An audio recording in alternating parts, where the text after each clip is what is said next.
This is the You Winning Life Podcast, your number one source for mastering a positive existence. Each episode will be interviewing exceptional people, giving you empowering insights, and guiding you to extraordinary outcomes. Learn from specialists in the worlds of integrative and natural wellness, spirituality, psychology, and entrepreneurship, so you too can be winning life. Now, here's your host, licensed marriage and family therapist, certified neuro-emotional technique practitioner, and certified entrepreneur coach, Jason Wasser. Welcome back to the You Winning Life podcast. I'm here with Dr. Noah Lebowitz, who's a second-generation chiropractor and applied kinesiologist. As a natural healing physician, he focuses on stressors and toxins that inhibit us from reaching our full potential. He's a graduate of Parker University with a doctorate in chiropractic, Arizona State University, where he studied biology, and an internship at Yale Medical School doing ovarian cancer research. Hanging out with us from Tacoma, Washington area. Dr. Noah, thanks for joining us on the You Winning Life podcast. Thank you for having me. I'm excited. This will be a fun time today. So we recently just met at one of your workshops that I've been wanting to do for years, and thankfully, finally, it worked out where I got to train with you guys. And one of the beautiful things that I saw was that the work that you're doing was started by your father, and you're continuing on in this tradition. So growing up as the son of a chiropractor, when did you know that this was your purpose and passion? That's a really good question. I know there's a couple home family videos, I think, where I was 3 years old and I said I wanted to be a chiropractor when I grew up, and I completely forgot about that. You know, as a kid, you go through, you want to be a baseball star, you want to be president, et cetera, et cetera. Really, I didn't know until probably my last year of college. I went into college completely undeclared as a major. I got really interested in health sciences. I thought about going to med school for a while. I thought about going into cancer research. That's why I went to Yale for the summer.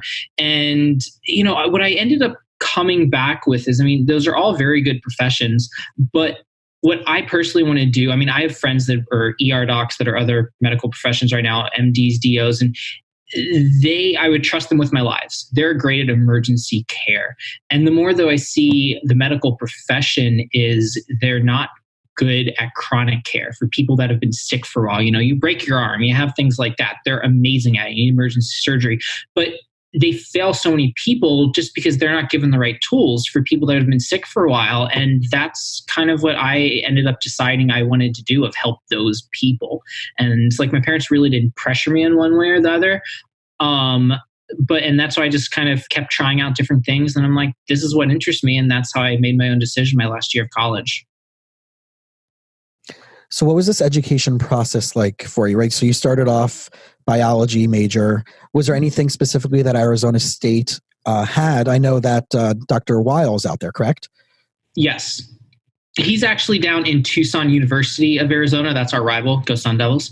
But no, a reason I picked Arizona was my brother was at a different school down there at a time. So I had some family nearby.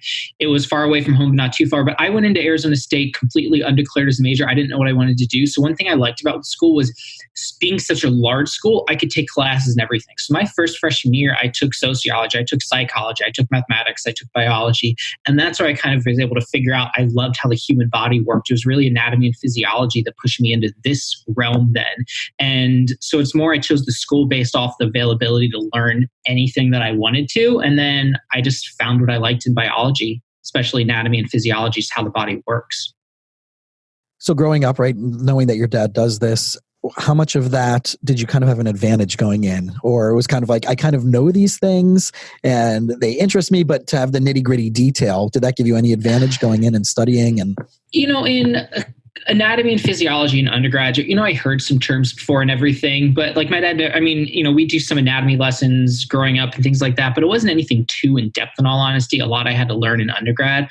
When I went into chiropractic school, it was really interesting. So after I graduated did my 4 years of undergraduate, I went to Parker University in Dallas, 4 years of chiropractic school. And I went in knowing a lot of AK for my dad. I went in knowing how to learn, doing certain muscle tests, do the nutritional protocols that we do. I really knew very little about chiropractic, though, I will say. Like, my dad adjusted me for my whole life, but it's never something that he really taught me or anything like that. So in some ways, I went in a blank slate and didn't know a whole lot about your typical chiropractor until I actually went to school, which was definitely very interesting. So you just dropped a few terms, adjustment, AK. So for those of the listeners out there that are unfamiliar with those, can you give us your understanding of what those mean? And like you said, I knew what I was getting from my dad, but the difference between that and another type of chiropractor. So in chiropractic, basically you have something called a subluxation, which is, in layman's terms, a bone is slightly out of alignment. The bone is not moving correctly. It's stuck. So that's the term for a subluxation. And then chiropractors are trained to adjust those subluxations and put them back into place. So applied kinesiology was founded by Dr. George Goodhart back in the 60s. He was the first Olympic chiropractor, one of the smartest guys ever. And he basically developed this whole system of, I don't want to call it biofeedback, but basically how dysfunctions you could associate with different muscles. Then he correlated those organs, and he put a lot of things together out there. He put together cranial work. He put together chiropractic adjustment. He put together more functional medicine of nutritional therapies, and put them all together and showed people a way to check to figure out what exactly was going on with the person. So, I asked about like the differences of chiropractic versus what I was used to. So in a typical chiropractic model, if you have some back pain, you might need to get adjusted 2 or 3 times a week for X amount of weeks. And they're really just looking at the bones, maybe a little bit of muscle work also. And they can really help a lot of people. I mean, it decreased the opioid use tremendously and a lot of different things like that. But the way that my dad always worked, I mean, he'd see a patient every 2 or 3 weeks at the most. And the reason being is we like to look at, okay, why are the subluxations coming back in the first place? You have some people that are lifting a lot of heavy and different things like that. A lot of the times, if you have a lot of inflammation in your body, you're going to hurt all over. Your bones are going to keep coming out of alignment. My dad always says he feels the most common cause of subluxations and of joint pain and discomfort in people is due to the foods that we eat. And so if you really dig in with using applied kinesiology and you dig in and find what people shouldn't be eating and you find ways to make them healthier, then their whole body is healthy and you don't need to work on them as much. So it's kind of a different paradigm and different outlook. Which is really fascinating because my work as a marriage and family therapist, none of that mindset was instilled in us in our training, even though we were very postmodern in our philosophy, which is that we don't hold the absolute truth as experts, but we co-create our reality around us. But this whole mind-body stuff wasn't really kicking off yet. This whole mindfulness and the integrative stuff was really just starting to trickle into my field. And years ago, around 2010, I was already practicing for a handful of years. I started going through some major panic attacks after a personal crisis, and I tried everything. I was already going to acupuncture. I was already doing some chiropractic, and I knew that there was this thing called muscle testing out there, and I experienced it with a friend of mine who is a chiropractor who does some version of applied kinesiology, but I had no clue what it was. And it just blew my mind. And a friend of mine suggested that I go to a neuro-emotional technique practitioner here in Fort Lauderdale, and within 3 sessions, my anxiety went away. So I totally understood. Right after that, I jumped in and took my first training a month later. Then now I'm a certified NET practitioner. But I completely agree with what you're saying, that this mindset of mind, body health starts off with the exposure to what's around us. And you're starting off, if I'm understanding you correctly, you're starting off with the toxins of biochemistry toxins that we're exposed to. And I'm starting off on the perspective of emotions, but we're both looking at it to get to the same place at the end of the day. Oh, completely. I mean, the whole biochemistry is one major component and emotions are a whole nother component. And, you have a lot of people that'll just get better by doing emotional work. You have a lot of people that'll just get better doing nutritional biochemical work. And then you have some, they're basically so sick and ill, you have to piece together both together. Otherwise, you're not going to get great results, since everything that you can do is making them healthier. And some people, you have to get up to that optimal state for them to really feel better. Right. And I think that's what you and I are both trying to do is assess which one of those components that our clients really need. Like you said, there are people who are going to go to chiropractors and they're going to go 3 or 4 times a week for a long period of time, and they're going to have significant changes, but there's other things that are also going on that are contributing to it. And it could be, right, forgive me if I'm getting it wrong, right? It's the triad, or how would you say it from the chiropractic world? Triad of health, traumas, toxins, autosuggestion, or thoughts. Right. And we now turn that into what's the emotional, right? Thoughts, Correct. autosuggestion, emotions. So both of us are assessing it. We're both getting it to the same way. And it's interesting that as an NET practitioner, one of the modalities that I'm now going to be using is the protocol that you have worked on and you're co-developing and furthering with your dad.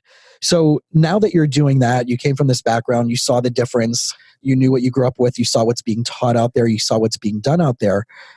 You decided to move from Arizona, right? Now you're in Washington. Yes. And you're now doing things educationally and business-wise with your father, correct? Yes. So what's that been like, going into, so to speak, the family business?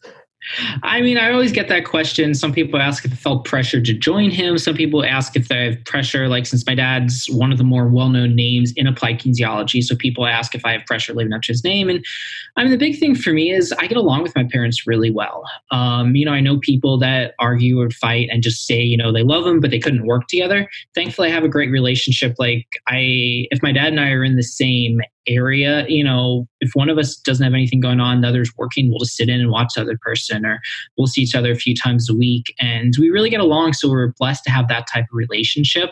I'll say the only negative thing is because we work together in the sense of treating patients, in the sense of supplements, in the sense of teaching together. Sometimes it'll bug my wife crazy if whenever we have, and my mom too, it's like you have family get-togethers, my dad and I are just talking business the whole time. So, that's the one negative that I can say, but other than that, it works out really well. Well, do you think that would be any different, even if you were living in 2 locations, you still would be talking because of the fact that you have similar interests and similar backgrounds? Oh, we definitely do. If my dad's in Hawaii and I'm here in Washington, which is for a lot of the year, I'll still call him 3-4 times a week, usually when I'm driving home from work, about patient or idea, or, hey, I tried this, what do you think about it? And we'll just bat ideas back and forth. So let's take it back to your philosophy of health and wellness, which I'm really curious about because you have been able to integrate biochemistry, right, as a hard science, clinical research with your time at Yale, and now this integrative natural approach. So what would you say is your philosophy of health and wellness, and what do you wish people did differently out there to take better care of themselves? I mean, that's a really good question. It's a really complex question. I mean, the one thing I will say is there's not one way to health for everyone. When I see patients, I could have 5 or 10 patients come in with the exact same symptoms. Each person's going to get a different plan. Each person's going to be going on different diets. Each person's going to be going on different supplements, different instructions. And I think that's because everyone is so unique. A lot of the times nowadays, people try to make protocols. Everyone gets the same protocol. And I'm sure the same thing if you're doing like NET on people, you have people with anxiety, they're all going to get different, you're working on different clear NECs and things like that. So, my philosophy is not everyone is the same. I have people contact me from all over the world asking about, hey, can you do an online consult and things like that? Sometimes I do, but I really try not to, because using the muscle testing and applied kinesiology, it really lets me hone in and figure out exactly what a person needs and take out the guesswork. Same type of thing, like people asking about diet. I don't think that there's one diet that's great for everyone. My dad and I put some people on a vegan diet. We put other people on a hardcore paleo diet and everything in between. I've had a patient where I've taken off broccoli and spinach and cucumber and all of her headaches went away. I mean, so I think it's so interesting. People try to pigeonhole, okay, you have irritable bowel, this is what you do. You have this is what you do. With that being said, there are general things that I think are good for everyone, and that's avoiding sugar. That's avoiding, fatty foods. It can be avoiding a lot of pro-inflammatory meats, that are higher omega-6s and a lot of different dairy products and a lot of the chemicals. So when you have a lot of those types of things that apply to everyone, but I think the biggest thing I could say is just everyone is unique and they all get a different plan. And also what worked for you once isn't necessarily going to work for you next year. That can be in terms of maybe you need this supplement, then you need this supplement now. It could also be diet.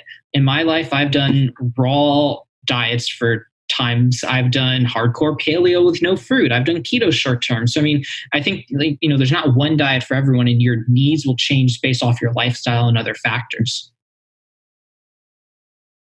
So let's talk a little bit more about food, what's going on in the production, creation of food, pesticides, how that's affecting us. I know there's a ton of research out there on glyphosates.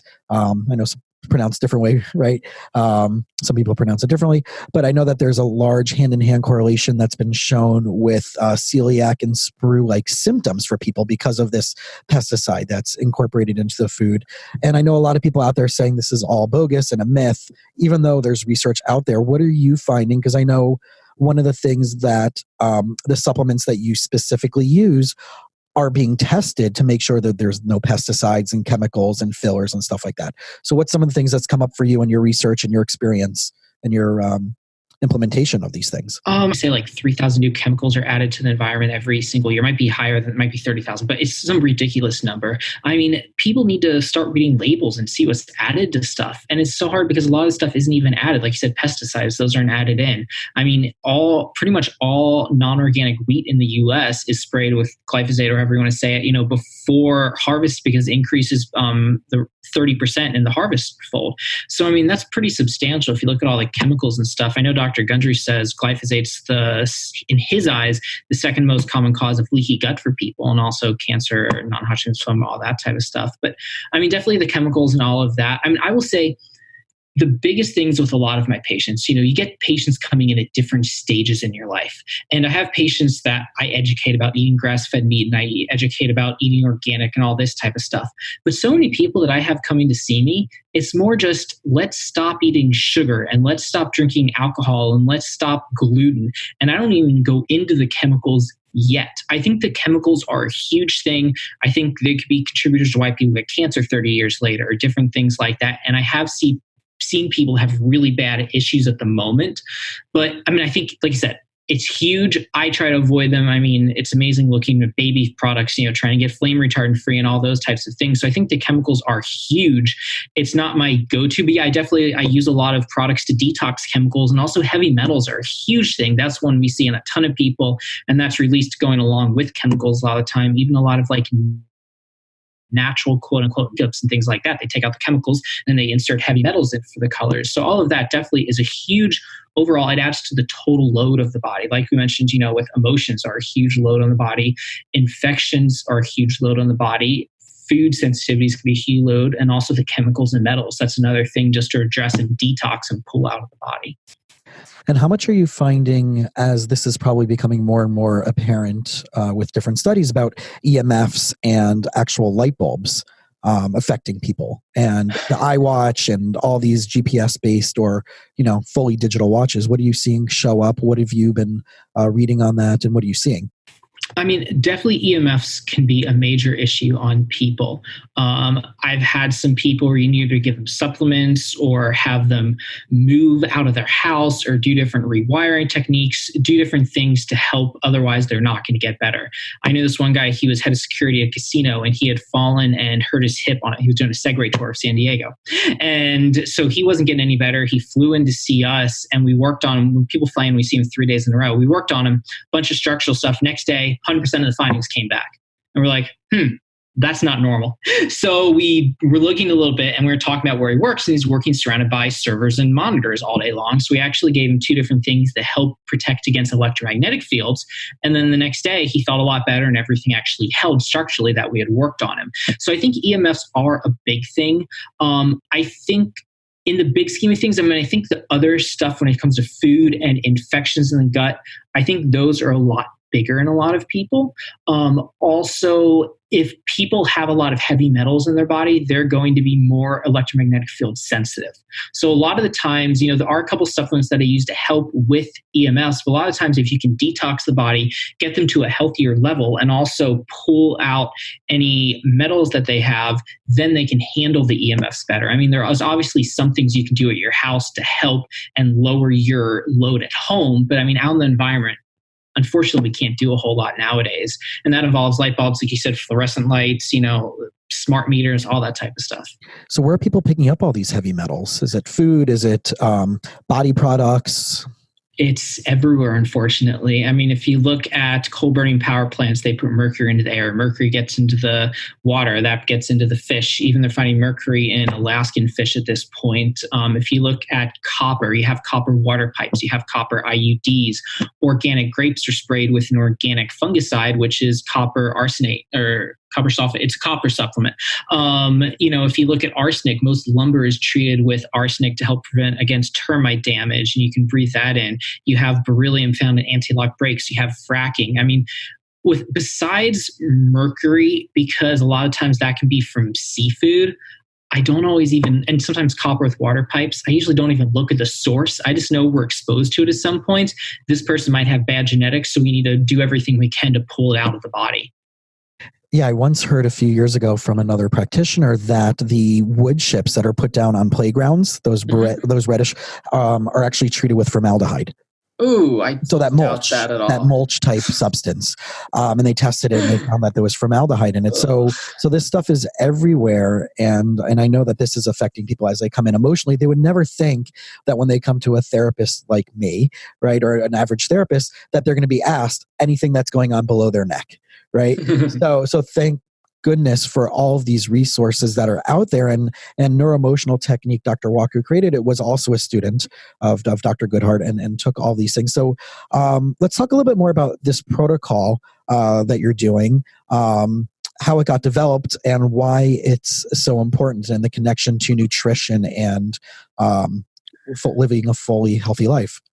So the program was developed by my dad, protocol. He's been doing this work for 35, 40 years now, basically. And the technique has been adapting. If you look back at my dad's technique 30 years ago, it's changed dramatically from now. But even now, compared to a few years ago, we're always implementing new research, new clinical findings, things like that.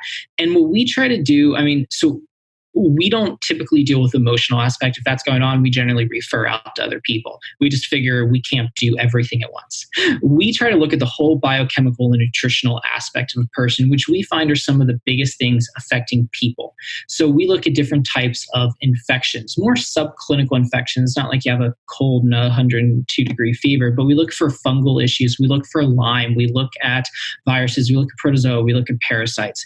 Then we look at food sensitivities. So not necessarily food allergies, but if you eat foods that you're sensitive to, and that can be due to leaky gut, which leaky gut can be due to infections, you're going to create histamine reactions whenever you eat a food that you're allergic to. That's going to deplete your body of certain minerals. That's going to weaken your immune system.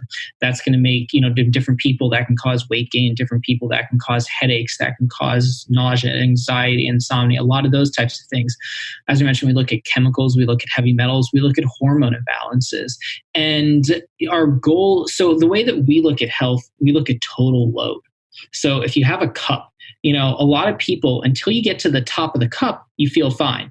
When you get to the top of the cup and water starts to run out, that's when you start to have symptoms. So you have a lot of different things in the cup. Some we can't control, like we can't control the environmental EMF stress. We can't control that our neighbor 2 doors down sprays Roundup on all their dandelions. We can control things ourselves, but those things we can't. So then you obviously have the emotional state that someone like you can work with NET to lower. We look at, the microbe standpoint. If we can get rid of those microbes, we're lowering down their total load. If we can have them avoid foods they're sensitive to, we're lowering down, we're detoxing metals. So our goal is to address as many factors as we can and pull them as far away from the edge or the tipping point as possible, since when they get to that tipping point, they start to have a lot of symptoms. And that's what we're trying to help people with.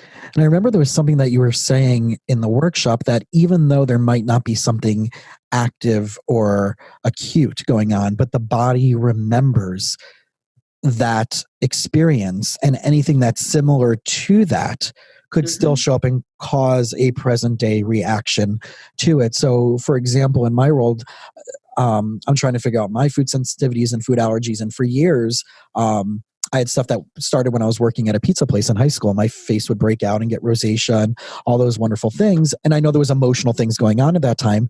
But I know now, even if I eat gluten-free foods, like a gluten-free bagel, I'll still have the same reaction as if I was eating a regular bagel.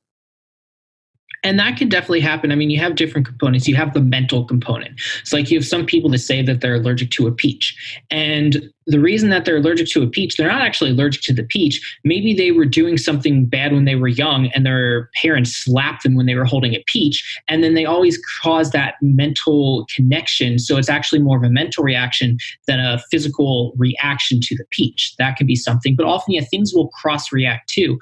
So like, with gluten-free, there's so many ingredients in. A lot of gluten-free stuff can be pretty junky. Sometimes it can be very good though. But like oats, certified gluten-free oats don't have any gluten. I mean, all oats don't have gluten. It's just, are they processed on machinery with not?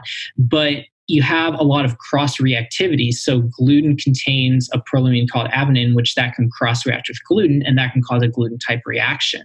Or is really interesting, there's a study talked about by Jeff Bland about 20 years ago, and they trained mice to be allergic, and so to a certain food. And so basically, whenever they fed a mouse the food, they'd have a histamine reaction. So they started, every time they fed the mouse the food, they rang a bell. And so eventually, all they had to do was ring a bell, and the mouse had that same histamine reaction. So there can be a lot of different things. It could be past memories. It can be emotional components. There's a lot of things that can trigger those. And sometimes it takes reprogramming the avoidance, but also reprogramming the brain to not have that same type of reaction. So would that be the essence of the protocol that you're doing? Because I know from the emotional side with NET, we're going in using a muscle test. We're re-eliciting an original event that may not linearly connect to a present day story, but finding that original time where there was something connected to an emotion that's downstream connected to that memory, and bringing up the biochemistry, that physiology. Would it be fair to say that that's what you're doing through your side with Toxins? I'd actually say not. I might have made it sound that way. I'd say not quite, because it depends. So sometimes someone might show up on something and you just need to work some reflexes, do some different things, and help their body reprogram it. But a lot of the times when we find different types of, and we're not diagnosing anything, we find different things with muscle testing for infections, for fungi, for parasites, then what actually tests on the person is like an anti-parasitic herb or an antifungal herb. So if something a supplement shows up that seems to negate it, then we interpret that as an actual active thing going on, because they actually need something to correct it, versus if you can just work some reflexes or whatnot to help them get over it, then I'd more look at the past memory. So we definitely do have those, and I think they're important, but I would say more we focus on the active components of it. So what's it like when you're working with these clients? Wait, let's say someone comes in completely in despair. They've seen multiple practitioners. They're having chronic pain, depression, anxiety, all these, right? They're all over the place. And they walk out from working with you guys after a few sessions with a new lease on life. What's that experience like as a practitioner, seeing this really happen? It's definitely really rewarding. You don't necessarily think it as much, but then you have some people that just say, it's like, I haven't been able to, I've had people that have had anxiety or depression for 10 years and you correct it, or you have people that have had 10 bowel movements a day for the past 20 years and you get it back down to normal, or, it's definitely very rewarding.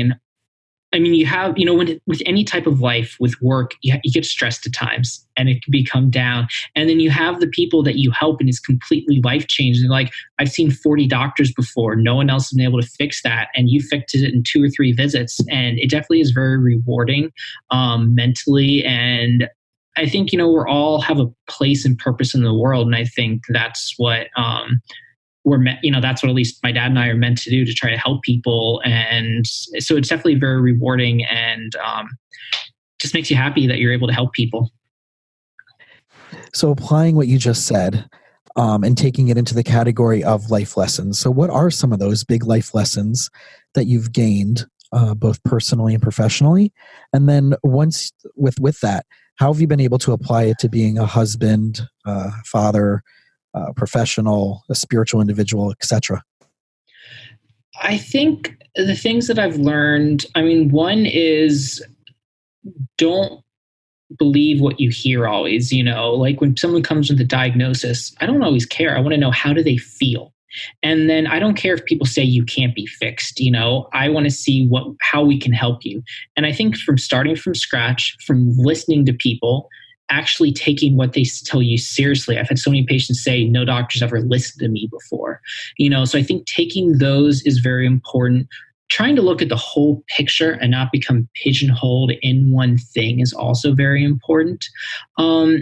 And also one thing that I've learned is just being grateful for what you have. You take health for granted. And I think a lot of us, no matter what we have going on, we're still healthier than a lot of other people out there. And you don't realize that till you've lost it. So, it definitely, working with a lot of sick people can be sad at times, but it also makes me thankful to God for everything that I have. Also, I think hopefully applying it to family, friends, those types of things, I think hopefully it helps me be a little bit more compassionate to people, and also just, if things are going wrong, try a different approach. If you're not getting any results and you keep trying, that's when you have to be creative and think outside the box, and you have those patience. And I think same type of thing with a marriage as a father. If you're trying something and it's not working, you got to try something differently. Don't get down. Don't think it's never going to work. Just take a step back and figure out, okay, how can we approach it differently? So if you can teach one thing that would encompass your total philosophy and wisdom in less than 2 minutes, it's kind of what I call the while you're standing on one foot question, right? That if you met someone on the street and you had 2 minutes to impact their life, what would you share with them?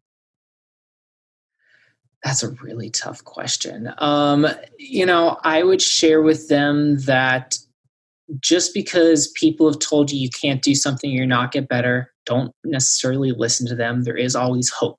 And that goes for anything. No matter what's going on in your life, no matter what's happened, there's always hope and you can always get better.